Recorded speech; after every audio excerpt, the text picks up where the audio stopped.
నమస్తే. నేను ఐవేజ్ కంపెనీ నుంచి వచ్చిన అక్సన్ అగ్రి సైన్స్.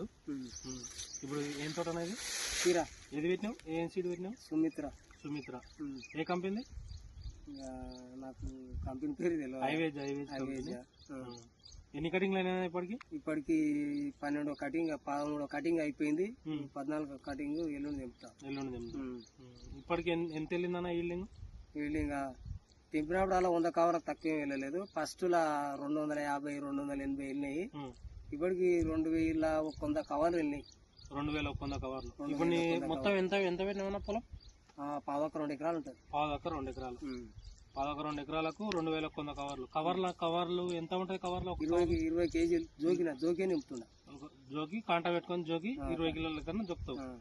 అంటే 21 అంటే 42,000 కిలోలు ఇప్పటికి నువ్వు తెంపింది. ఇన్సూరెన్స్ దాని పెట్టుబడి పోగా నాకు 1,50,000 మిగిలి. 1,50,000 మిగిలి.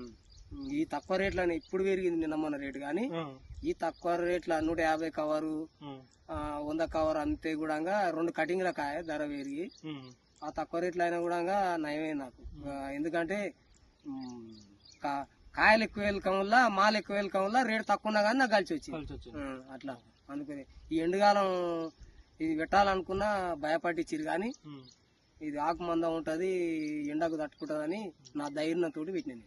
ఇప్పటికి ఈ కీర పెట్టబట్టి ఎన్ని సంవత్సరాలు అవుతుందన్న? నేను 17 సంవత్సరాలు అవుతుంది. 17 సంవత్సరాలు. 17 సంవత్సరాలు. ఇప్పుడు మన సుమిత్ర పెట్టబట్టి ఎన్ని సంవత్సరాలు అవుతుంది? సుమిత్ర పెట్టబట్టి 3 ఏళ్ళు. 3 ఏళ్ళు అవుతుంది. ఇప్పుడు ఇంత ముందుకు పెట్టిన దానికి సుమిత్రకు తేడా ఏముంటదన్నా? మాలిని వచ్చింది అప్పుడు, కానీ వీళ్ళు కానీ ఎండలకు తట్టుకోదు. దీని దాంట్లో సగం వస్తుంది కాపు, అంతే. అంతా గొడ్డు పూత వస్తుంది. ఇది దీనికి బలానికి ఎంత బలం పెడితే మనకు అనిపిస్తుంది. గుట్టెక్కినట్టే మనం తింటేనే గుట్టెక్కుతాం, తినంది గుట్టెక్కుతామా, అట్లా దీనికి ఎంత బలం ఇస్తే అంత వస్తుంది కాపు. Thank you.